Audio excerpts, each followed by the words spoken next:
Very great. It was phenomenal. Never heard such a piano concert before. It's good.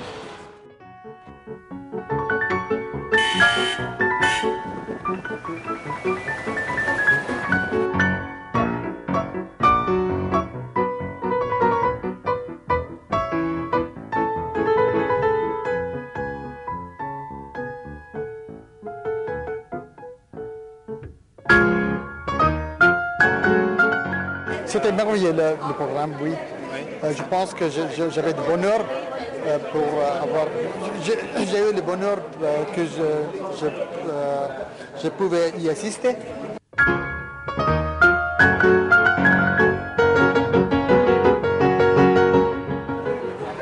Ils étaient exceptionnels, c'était vraiment une belle occasion de voir les étrangers en Inde jouant si bien.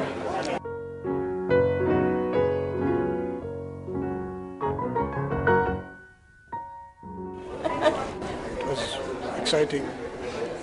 C'était extraordinaire, super. C'est tout.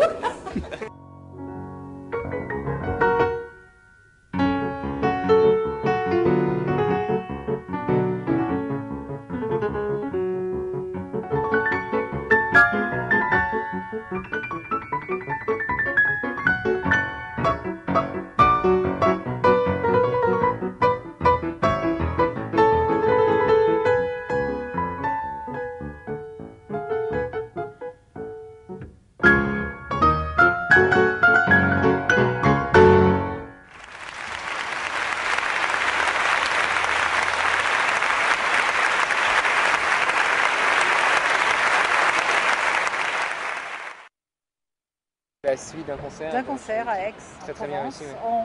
On s'est retrouvés tous les deux le soir en disant on ne joue pas assez, il faut vraiment extraire ces deux pianos un concert qui était très réussi de leur boîte, de leur environnement. On ne va pas assez loin, il faut faire quelque chose. On a vraiment envisagé toutes les éventualités. On a même failli acheter un bateau pour y mettre les deux pianos, traverser l'Atlantique. Enfin, ça, c'était un petit peu dans l'idéal. Et puis, question après question, réponse après réponse, échafaudant des choses quand même qui soient structurées. On s'est dit que l'on pourrait peut-être faire quelque chose que personne n'avait jamais fait, c'est-à-dire tracter deux pianos à queue, non pas en France, parce que ça c'est déjà fait, mais dans le monde entier.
Ce qui nous tient aussi, c'est notre vocation, c'est de faire découvrir la musique à deux pianos, bien sûr, mais de pouvoir aussi maximiser ce contraste entre notre période de voyage, c'est-à-dire on est vraiment des voyageurs très, très communs, et notre activité de concertiste que l'on veut jouer au mieux de nos possibilités, c'est-à-dire autant du point de vue de la présentation physique, que de la présentation de nos pianos, que de l'interprétation de la musique que l'on va jouer.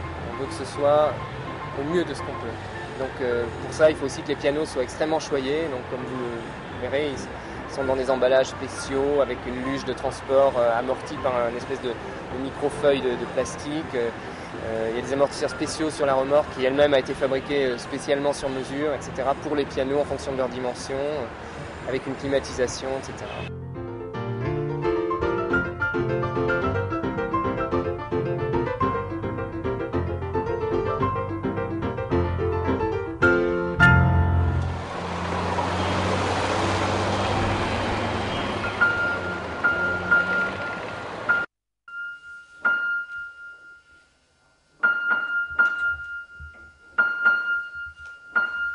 Eh bien, cet accordeur a déjà accordé les 2 pianos, mais il n'a pas réalisé la preuve par 9, c'est-à-dire qu'il ne s'est pas rapproché du premier piano pour vérifier s'il y avait une similitude entre les notes du premier et les notes du deuxième.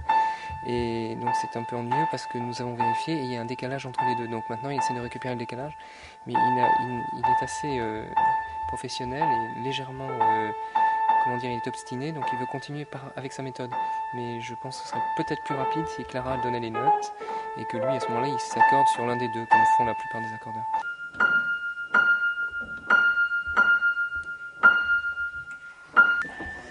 Ben, je crois que ce monsieur est d'une extrême gentillesse et il veut nous laisser un souvenir impérissable de son accord. Et il veut faire le mieux qu'il peut.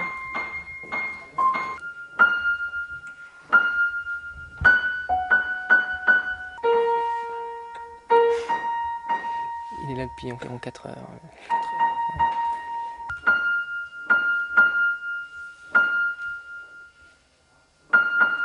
C'est-à-dire que là, on aurait bien voulu répéter un petit peu, mais le temps qui nous est imparti se réduit comme une peau de chagrin, donc je crois que ça va être un petit peu restreint du point de vue répétition, malheureusement. D'autant plus qu'il y a des gaillards qui veulent encore ajuster une banderole de fleurs exactement au-dessus des pianos. Donc il faut qu'on réussisse à négocier leur démission immédiate, parce que sinon il va y avoir des pétales qui vont tomber dans le piano, chose que nous n'aimons pas beaucoup, bien quoi que nous aimions les fleurs. Voilà, ce sont les problèmes de dernière minute.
On se connaît tellement qu'on part souvent même ensemble sans, je dirais pas d'une façon automatique parce que ça c'est absolument à exclure de ce que l'on fait, mais on sait tellement la réaction de l'autre et même quand il a des instants de liberté au sein d'une œuvre, on connaît ce qu'il va faire, on respire avec lui.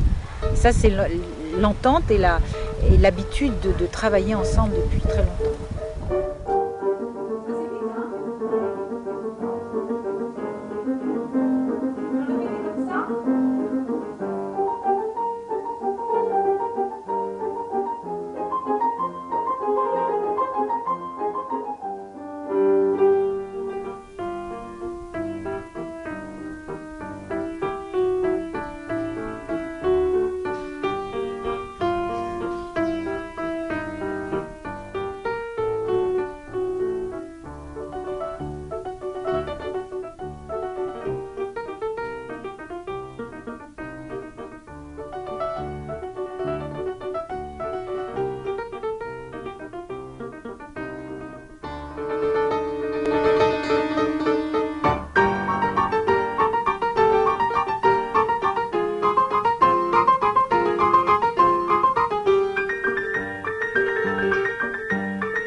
matière d'audience, du point de vue concert, c'est un public qui est un petit peu bruyant au début du concert, mais généralement extrêmement calme vers la fin du concert, pendant que nous jouons, et qui est très fin. Ils connaissent souvent les œuvres qu'on joue.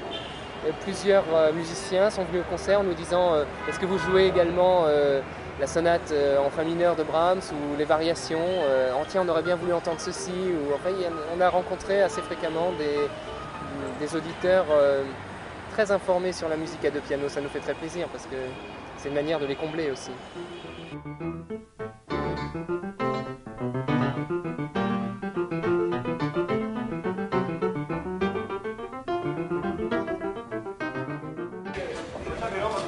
I'm Derek Julian, musician, and I have to say that a thoroughly enjoyable concert. It was really very nice, and it's the first time I've seen a piano duet. The communication between the musicians was really incredible. And, it's a lot like the kind of approach I have to music as well, where there's a lot of interaction between musicians. And hearing it in this vein, in this classical vein, was really something else.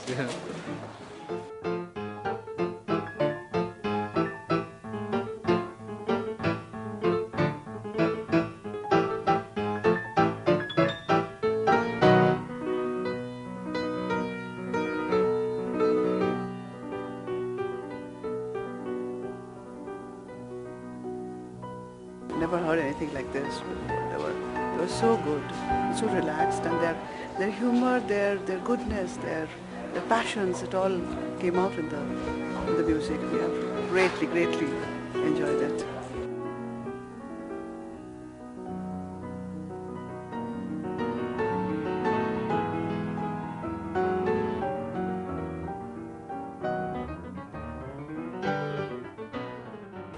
From my childhood, I've been trying to analyze about the Western music. It's a different form of music, and the harmony part that really interests me. It is hardly to find in the Indian classical music, and we enjoy it. I'm trying to learn it slowly. And these kind of performances, they excite us and encourage us to learn something and gain something out of it.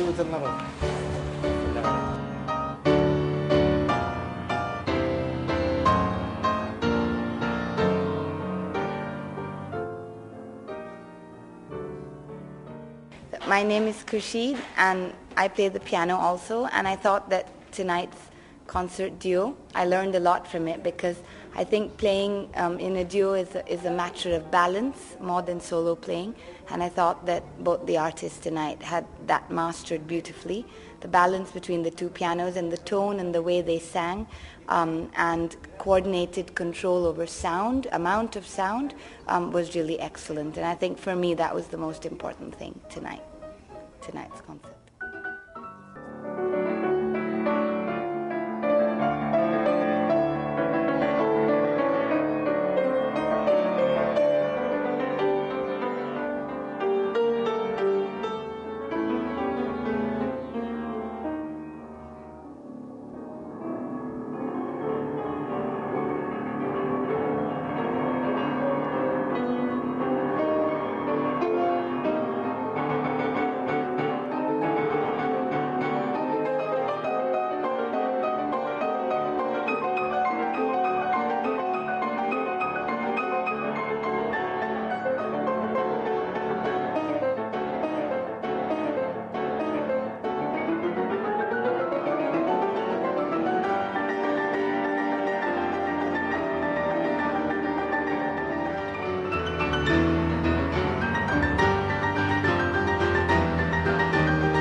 And I enjoyed la danse macabre parce que it's from Renoir's Règle de jeu, and it was absolutely so wonderful for me to hear this.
That is a moment of my life, I think.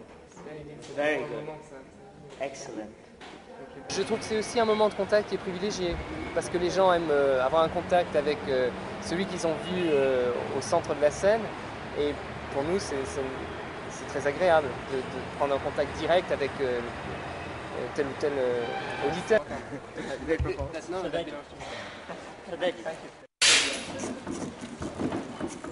Il y a des gens qui nous apportent des cadeaux quelquefois, puisque la dernière fois on a eu un cadeau.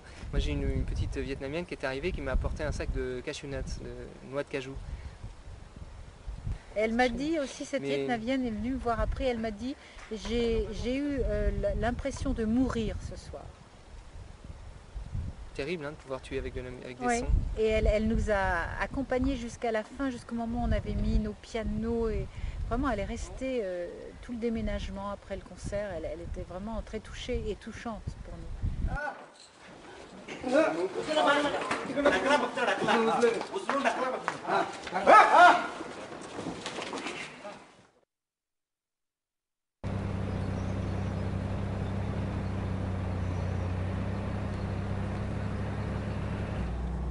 Alors, les routes étaient très variables. Dans l'Orissa, il y avait des routes vraiment atroces. Au début, on avait un parcours entre Calcutta et Hyderabad.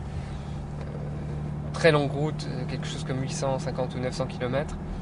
Et donc on avait des étapes relativement longues puisqu'on avait peu de jours pour y arriver. Et le premier jour, on s'est retrouvé sur une route très étroite qui faisait la largeur d'une seule voie de circulation, donc 4 mètres de largeur, et bourrée de trous, au point qu'on devait rouler en première vitesse et éviter les trous en allant à gauche et à droite. Donc on a eu ça pendant 50 km, ça nous a pris un temps infini, et on était assez anxieux en se disant mais si on a ça tout le temps, on ne pourra jamais honorer nos contrats en temps voulu. Et puis au bout de 50 km, d'un seul coup, il y a eu une transformation, on est arrivé sur une route plate comme celle-là, et on a pu faire les 150 derniers kilomètres extrêmement rapidement. C'était un grand soulagement.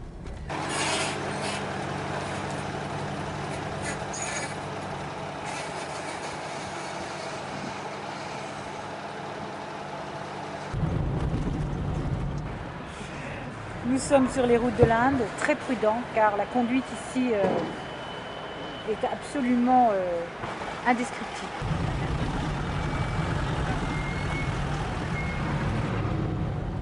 Il n'y a aucune loi, simplement la loi du plus gros, la loi du plus fort.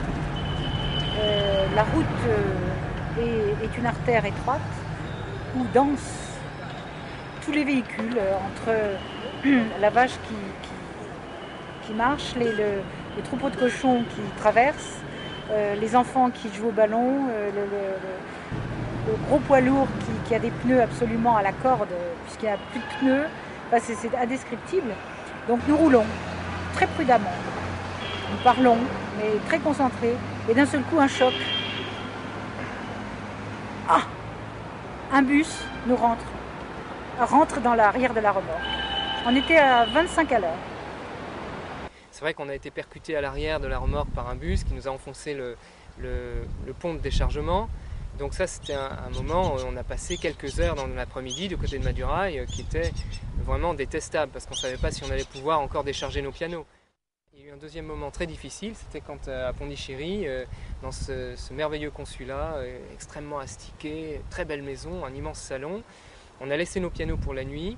Il y a eu une mousson tardive et bien que la maison nous semblât parfaitement étanche, elle ne l'était pas. Et l'eau est passée par le plafond et elle a rempli un des pianos, comme une baignoire, quoi. Il y avait 1 centimètre d'eau dans l'un des pianos quand on est arrivé le lendemain.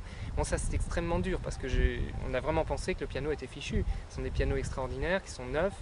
Donc il a fallu démonter toutes les cordes sur le registre supérieur des aigus.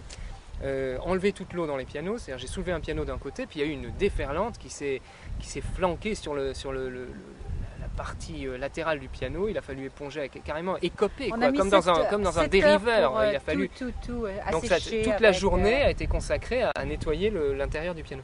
Bon, ça c'est vraiment quelque chose qui arrive qu'en voyage, ça peut pas arriver ailleurs. Bon, après le concert a quand même bien fonctionné, on a pu remettre les cordes. Je crois que pour arrêter un genre de tournée comme ça, il faut que ce soit les éléments qui nous laissent tomber. Non, qu'il y ait vraiment, il n'y ait plus de piano, il n'y ait plus de voiture. On a eu aussi, par exemple, c'est à quel endroit, à Moidras, où j'ai eu un virus hépatique, comme ça. Dans la journée du concert, j'ai passé la journée à l'hôpital. La journée du concert. Eh bien, heureusement, j'étais sur pied. C'est le meilleur hôpital de l'Inde, paraît-il, c'est l'hôpital Apollo. Mais ce sont des choses où on a une telle volonté que je crois que j'aurais été au concert, même. Enfin, je sais pas, mais bon, ce sont les facteurs imprévisibles qui pourraient nous faire ne pas donner un concert, mais en tout cas, on a préparé depuis assez longtemps ce genre de tournée pour terminer, aller jusqu'au bout. Je crois qu'on va aller d'autant plus au bout que tout le monde nous a dissuadé de le faire. Alors, évidemment, si on s'arrêtait, ce serait atroce.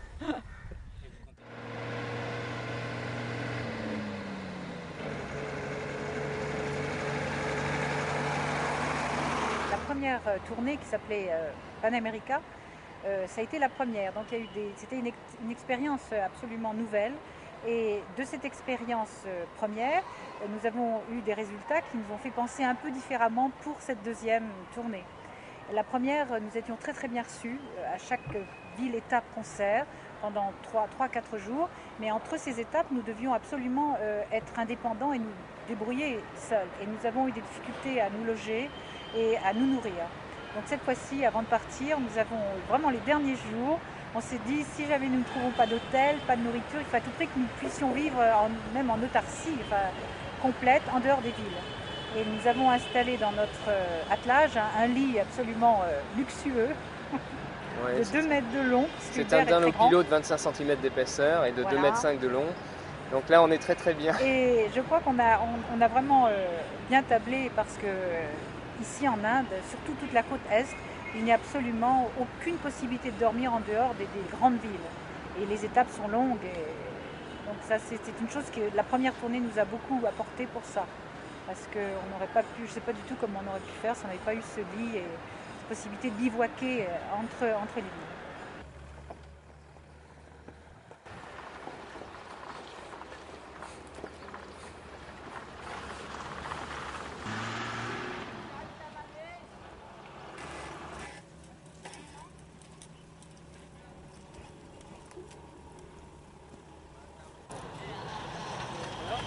On va avoir un joli coucher de soleil. On aime bien choisir des endroits où il y a un joli coucher de soleil. Can you stay here for the night? Is it possible to stay here? What? Possible to sleep here? Sleep? For the night to sleep? Yes? What?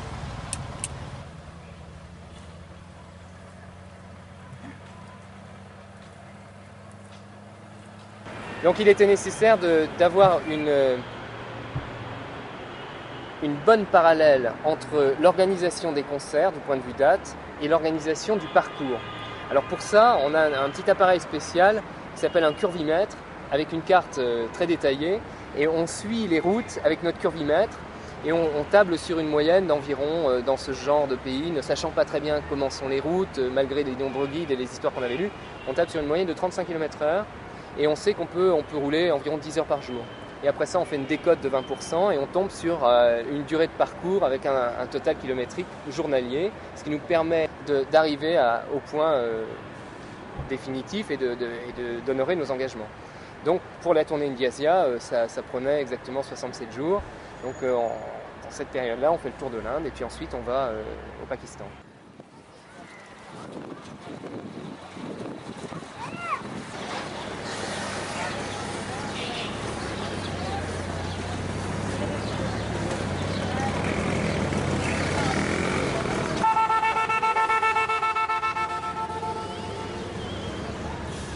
Quand on voyage, on prend juste pour la journée des pommes, des tomates,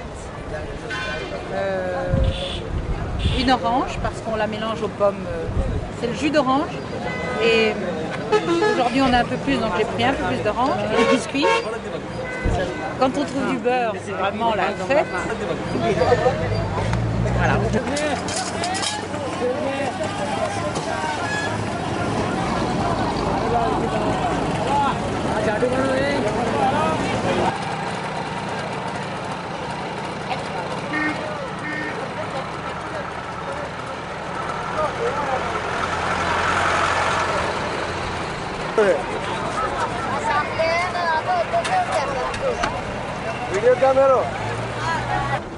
Demain c'est la fête nationale. Alors j'ai acheté un petit drapeau pour mettre à celui à coller à celui du drapeau français qu'on a à la voiture.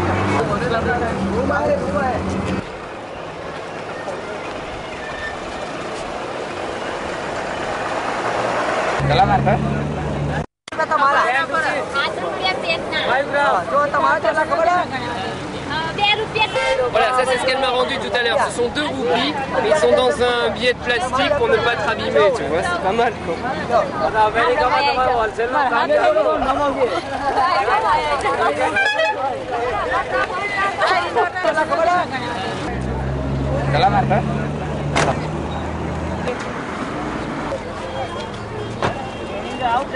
Ok, on y va, ça y est.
On va toujours dans des endroits où on a d'abord parlé un petit peu aux gens environnants. Soit si c'est dans une...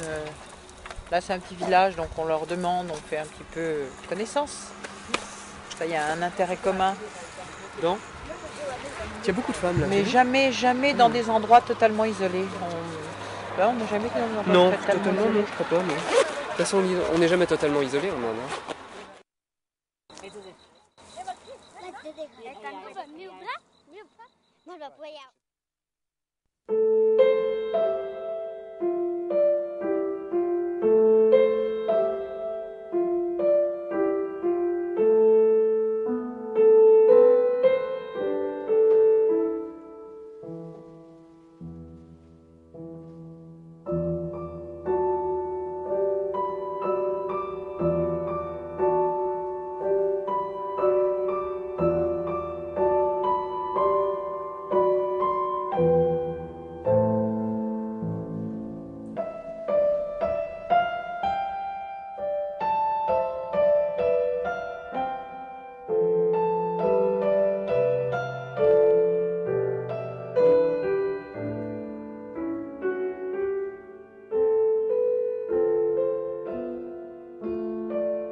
On a beaucoup de chance parce qu'on est reçu au centre Baba, qui est l'auditorium de l'Institut nucléaire indien à Bombay. Et ils ont fabriqué, il y a une trentaine d'années, une salle de concert avec des normes acoustiques extrêmement précises, et ce qui donne un résultat sensationnel sur le plan musique. Oui, alors, cet auditorium est utilisé uniquement pour la musique. Jusqu'ici, c'est une des plus belles salles que nous ayons rencontrées. Ouais. Donc là, on est très très contents. Et puis en plus, il n'y a pas de marche. Donc pour mettre les pianos, ça a pris une demi-heure. C'était vraiment sensationnel. Puis le directeur est très avenant, à notre service en permanence. Donc on a pu faire plusieurs répétitions avant le concert, puisque le piano a été mis dès le premier soir. Donc on a eu 3 jours de répétition pleine, c'était très agréable. Donc je pense qu'on va certainement être, en tout cas, dans de bonnes conditions pour jouer. Je ne sais pas si le concert sera bien, mais on ne pourra pas se plaindre. Non, on ne pourra pas se plaindre. Il y a même la climatisation, très légère et parfaitement silencieuse. Enfin, tout est vraiment optimal.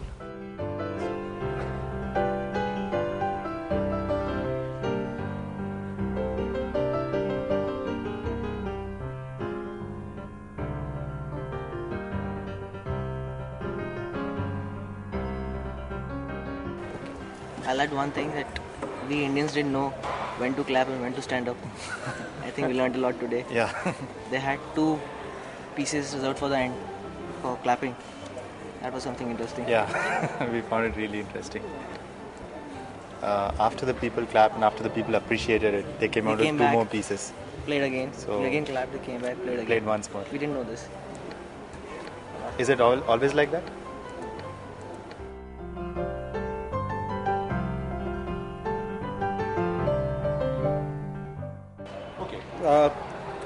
I had this cigarette in my hand, which was not lit. I had it here. When the crescent, I was actually up, above on the wings, on top. I was looking down at the pianist. When the crescendo of the bolero went up, I froze and I dropped the cigarette. I don't think anybody noticed. It fell between the 2 pianists. I don't even think the pianist noticed.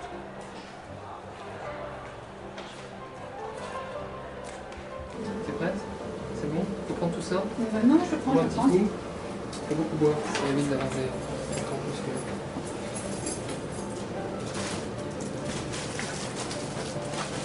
Il reste de l'eau? Ouais. C'est bon, on y va.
s'arrêtera. En avril, on sera chez nous tranquille, dans un bon siège, avec un camembert et puis une bonne baguette française, c'est sûr. Puis un café aussi. On s'arrêtera.